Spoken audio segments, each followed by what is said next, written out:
Ahora vamos a recibir a nuestro primer invitado y saludamos a la distancia desde Lima, en nuestra hermana República del Perú. Vamos a mantener una entrevista con el doctor Luis Figueroa. Él es un médico de mucho prestigio, fundador de Medicina del Laboratorio. Es también responsable de bioquímica del Hospital Tercero Suárez Hagamos de Seguridad Social y también director del laboratorio Experta, un laboratorio que tiene pues mucho trabajo, intensa actividad, sobre todo en este último tiempo. Estamos ya con el doctor Figueroa, a quien saludamos a la distancia desde la ciudad de Riobamba hasta Lima, capital del Perú. Doctor, bienvenido, qué gusto, buenos días. ¿Qué nos comenta usted? ¿Cómo va la lucha contra el COVID-19 en el Perú? Bienvenido, doctor. Buenos días, Ignacio, y muchas gracias por la invitación a tu prestigioso programa. Y bueno, acá saludándolo desde el Perú a todos ustedes, esperando que sigamos adelante en la lucha contra esta pandemia. En relación al Perú, comentarte que hasta el día de hoy ya tenemos más de 13 millones, digamos, de personas tamizadas en este proceso de la pandemia, de las cuales 2 millones han salido positivas con alguna prueba diagnóstica, ya sea molecular o antigénica, ¿no? Quizás lo último y más destacado es el sinceramiento de la cifra de muertos, de fallecidos, que nos lleva lamentablemente a ocupar el primer lugar del mayor número de fallecidos por 100.000 habitantes, ¿no? Lamentablemente ocupamos el primer puesto en esa posición y estamos entre los 5 países donde se han producido mayor cantidad de muertos por habitantes. Ya estamos igual que, bueno, estamos en el grupo de Estados Unidos, México, Brasil, Perú y la India, ¿no? Cifras realmente alarmantes, pero ahorita en esta etapa estamos ya bajando el número de casos infecciosos desde esta segunda ola, ¿no? Esperando probablemente la tercera. De acuerdo. ¿Cómo es que se ha movido en este tiempo la actividad de médicos de todo el aparato de salud en el Perú, doctor Figueroa? Me parece que las circunstancias en América Latina, bueno, creo que casi en todos los países, han sido similares respecto de el conocer a este virus, tratar esta pandemia. Es algo nuevo, han habido antiguas experiencias en el planeta, en el mundo, sin embargo, pues la ciencia, los médicos, la gente de laboratorio ha luchado bastante para lograr identificar los problemas que genera este virus. ¿Cómo en el Perú inició este asunto? ¿Cómo reaccionaron las autoridades de salud, el sector privado, la población peruana? Bueno, en realidad ha sido y sigue siendo un aprendizaje continuo en esta lucha. Creo que ningún país de la región está preparado para enfrentar a una pandemia, más aún con sistemas de salud tan mermados, con sistemas de salud fragmentados, segmentados, con muchas limitaciones en infraestructura, recursos humanos, ¿no? En fin, no me detendría, no pararía de seguir calificando a los sistemas de salud de la región. En el caso de Perú, ha tenido, digamos, avances sustanciales. Primero, por ejemplo, empezamos con un laboratorio que concentraba las pruebas de biología molecular. Hoy en día existen más de 90 en el país. Empezamos con el promedio más bajo de Latinoamérica, creo, en relación a camas UCI. Hoy tenemos cerca de 2.500 pacientes hospitalizados en camas UCI, ¿no? Creo que teníamos menos de 200. Entonces ha sido un proceso. En el tema diagnóstico, quizás uno de los principales limitaciones que hubo fue cómo enfrentar el seguimiento de los pacientes con infección, y ahí el gobierno de turno optó por las pruebas serológicas, y eso obviamente ocasionó un impacto importante, porque las pruebas serológicas son como mirar, como yo siempre digo, por el retrovisor, mirar hacia atrás, mirar la infección pasada, y era difícil seguirle pues los pasos al ritmo de la infección, ¿no? Sabemos que para acercarle la infección tenemos que usar pruebas que busquen el virus, y ahí están obviamente las pruebas moleculares, y hoy en día tenemos felizmente las pruebas antigénicas que están ayudando mucho a luchar contra esta pandemia. Eso quizás fue uno de los temas más destacados al inicio de las decisiones que se tomaron. Después En lo posterior, también con tanta información y con tanta falsa información por tema de la infodemia, se tomaban decisiones a veces erradas desde la perspectiva de la comunidad, del tema de usar algunos medicamentos que en un inicio no se tenían la certeza, más por el riesgo-beneficio, sin una medicina basada en evidencias. Entonces todo eso fue sumando y hoy en día lamentablemente tenemos esa herencia, ¿no? De más de 180,000 muertos en esta pandemia. Hoy en día ya se sabe mucho más del virus, ya tenemos más información, obviamente se saben qué tratamientos se deberían utilizar en las diferentes etapas de la infección. En fin, hay un aprendizaje mucho mayor. Y simplemente es un tema de seguir llevándole el ritmo a esta pandemia. Ahorita se agregan algunas variables adicionales a la lucha que es sustancial, y es la vigilancia genómica, es decir, ver esta emergencia de variantes y tratar de enfrentarlas oportunamente para evitar pues que se transmitan de manera masiva en la comunidad, más aún en pleno proceso de vacunación. De acuerdo.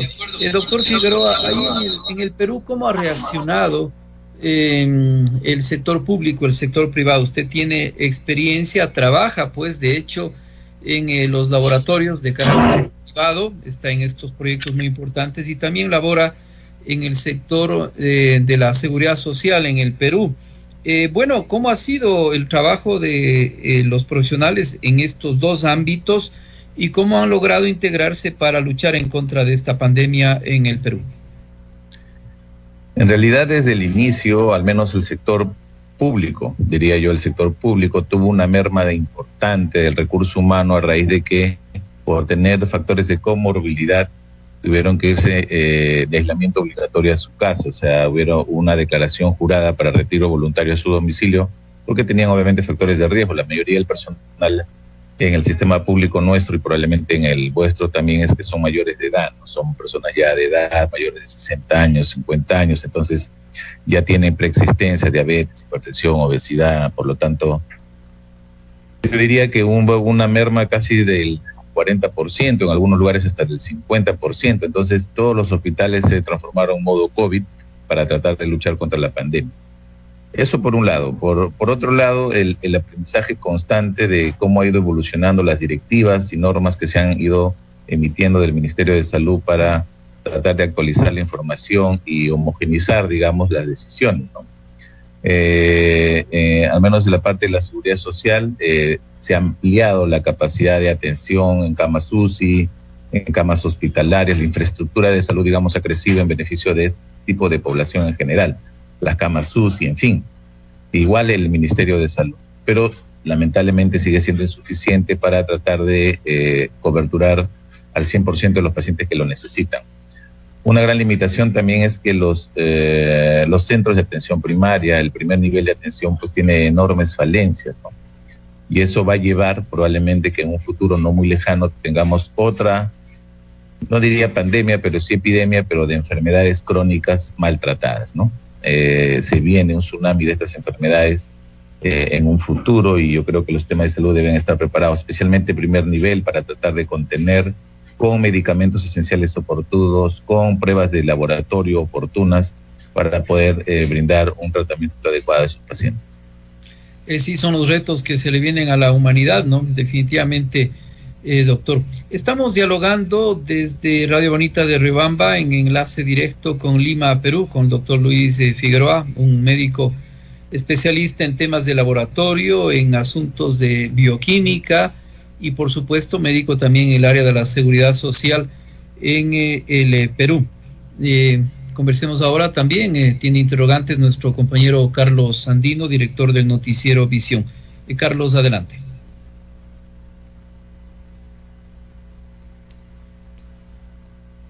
El micrófono, Carlos, por favor, si lo activas. Muy bien. Bueno, muchas gracias, Ignacio, y saludos cordiales al doctor Luis Figueroa, allá en la ciudad de Lima, capital de la República del Perú. El tema del control de la pandemia, ¿cómo funcionó allá en el Perú, especialmente esto de las pruebas rápidas, de las diferentes manifestaciones o tipos de pruebas que se hacen. ¿Ha dado resultado? ¿Qué es lo que fue lo mejor que se hizo con los laboratorios y las pruebas de diferente índole que se ponen en práctica para la pandemia, doctor? Como comenté en un inicio, Carlos, por una decisión del Ministerio de Salud en su momento de la pandemia, se optó por las pruebas serológicas, ¿no? Que les conocemos como pruebas rápidas, pruebas inmunocromatográficas. En definitiva, el uso de estas pruebas se debió a que existían muchísimas limitaciones en el país con laboratorios de biología molecular. Si en ese momento, por decirlo así, hablemos de esa temporalidad, hubieran existido las pruebas antigénicas, no era difícil tomar la decisión de comprar cantidades importantes de pruebas antigénicas que buscan al virus. Es decir, permiten identificar casos, permiten identificar contactos, permiten cercar la infección. Pero en ese momento no había en el mercado, inclusive algunas que se usaron en un inicio en España tenían muy baja performance, tenían menos del 30%. Por eso, en el Perú, ante la escasez, por decirlo así, ante las limitaciones de infraestructura de laboratorios de biología molecular, se optó por el uso masivo de pruebas serológicas. Ello, obviamente, conllevó a que se tratara siempre de buscar de manera retrasada o retardada, por decirlo así, la infección, porque como saben, estas pruebas serológicas buscan la infección pasada. Tienen que pasar por lo menos 7 días para que un 60% de la población salga positiva y 21 días para que más del 90% de la población salga positiva si tuvo el virus. Entonces, en el mejor de los escenarios estamos hablando de 30 días hacia atrás, y manejar una pandemia en ese tiempo pues es complicado. Y como mencionaba, eso ha heredado de que tengamos el día de hoy, seamos el país número 1 en número de muertos, lamentablemente por cada 100.000 habitantes. Ya hoy en día se está usando de manera masiva las pruebas antigénicas, así es que es más fácil poder cercar a la infección y aislar a los pacientes y contactos, obviamente, del virus.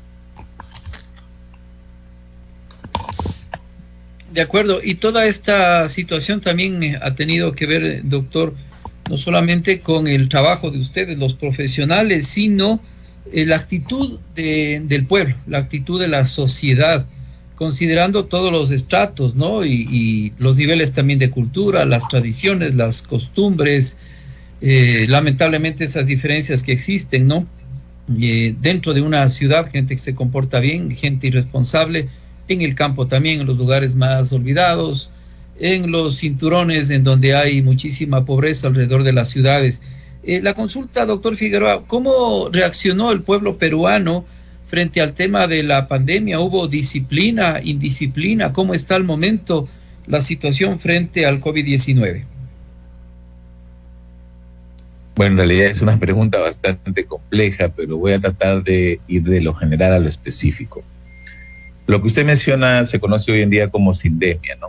La sindemia es definida ya hace muchos años por un epidemiólogo americano, donde convergen no solamente la pandemia o la epidemia en el momento, sino también otros factores, por ejemplo, pobreza, enfermedades coexistentes, inseguridad alimentaria, hacinamiento, factores sociales. Entonces, la convergencia de todos estos factores, más aún en nuestros países de bajos y medianos ingresos, asociados a la pandemia en sí, pues desnudan a plenitud la realidad de nuestro sistema sanitario, ¿no? Y si a eso le agregamos líderes políticos que aún hacen más complejo este tema, pues ni qué decir. Ejemplo, en la región o en Europa o en Estados Unidos hubieron 3 ejemplos claros de ese tipo de líderes que hicieron más compleja la situación. En ese lineamiento, obviamente, esta enfermedad pues no es democrática, ¿no? Esta enfermedad lamentablemente afecta a población más vulnerable, que son las que conviven con más inequidad social, son las que viven con mayores vulnerabilidades por necesidades. Entonces ahí viene el detalle en relación a su pregunta, porque al tenerlos aislados, ojo que el Perú fue uno de los primeros países de la región que decretó el aislamiento obligatorio. Eso en teoría hubiera ayudado mucho a mantener, pero hoy en día en nuestro país casi el 85% de los trabajadores son informales. casi el 90% de las empresas son informales.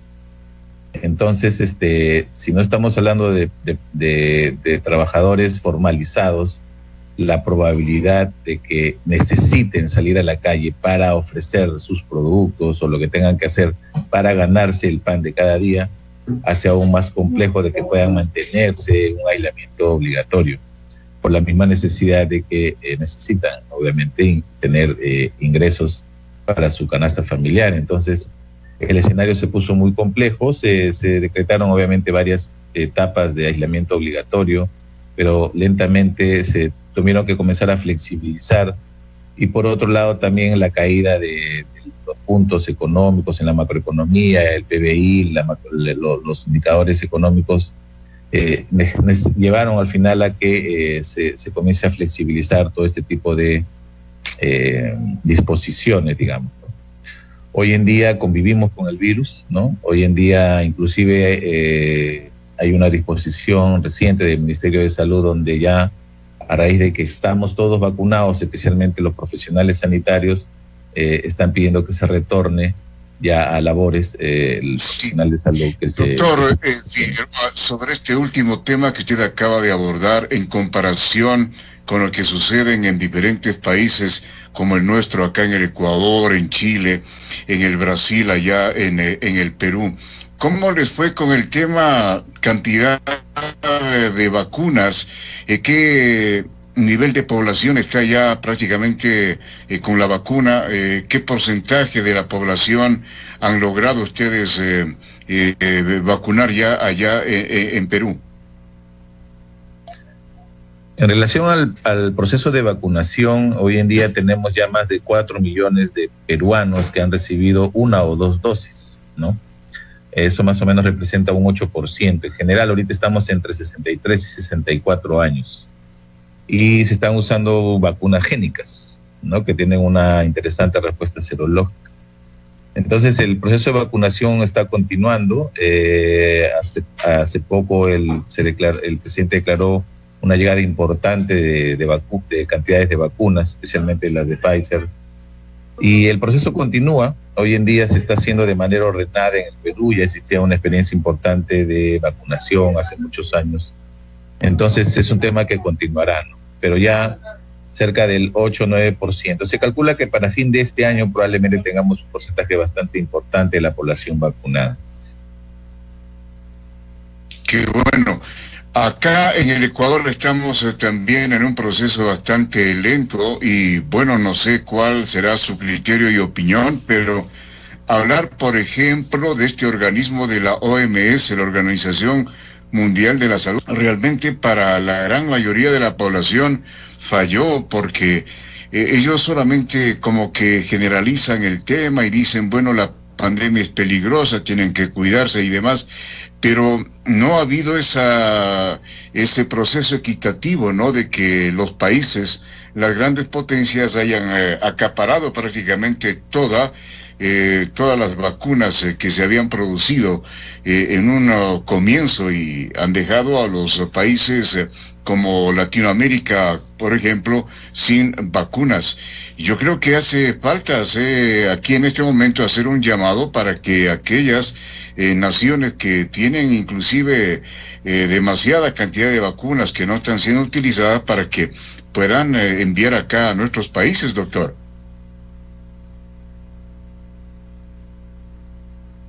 Usted tiene toda la razón, estimado Carlos.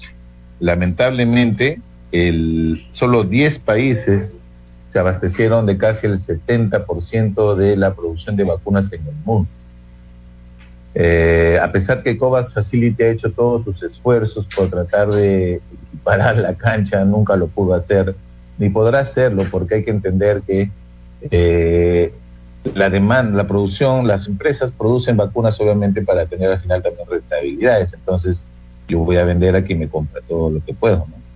Y es simple, o sea, ahí no hay mayor análisis que hacer. Sin embargo, COVAX Facility sí tiene que seguir enfrentando la equidad de la distribución, al menos en países que no tienen la capacidad de compra. Hay países de bajos ingresos que no tienen cómo acceder a una vacuna. Por ejemplo, ahorita en el mundo se calcula que de cada 100 personas han podido acceder a una dosis un promedio de 15, pero en África solamente ha sido 1 de cada 100.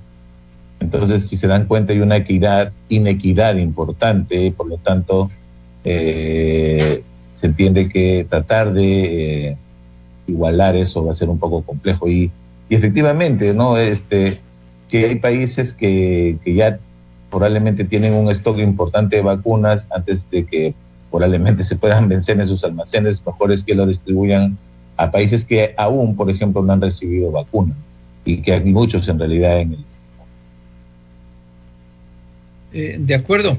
Y este es un problema el que usted señala, doctor, porque vea usted la crisis en Latinoamérica, hay naciones con muchos problemas, en el Caribe, la situación de Venezuela es complicada, pero claro, países en el África en donde ni siquiera se han superado ciertas enfermedades que ya en el mundo están, entre comillas, controladas y que tienen altos niveles de pobreza, que no tienen un sistema sanitario adecuado, a veces ni acceso al agua potable, y aquí es básico mantener realmente normas de higiene y de limpieza, pero sin agua potable, ¿cómo se actúa? Finalmente, ¿cómo ve usted ese presente y futuro de esas naciones con situaciones críticas en salud, en nutrición, en problemas vinculados además con la inversión en equipos médicos, en toda esta serie de estrategias para mantener la salud de su gente? No se diga hoy con esta problemática de pandemia. También bastante compleja la pregunta.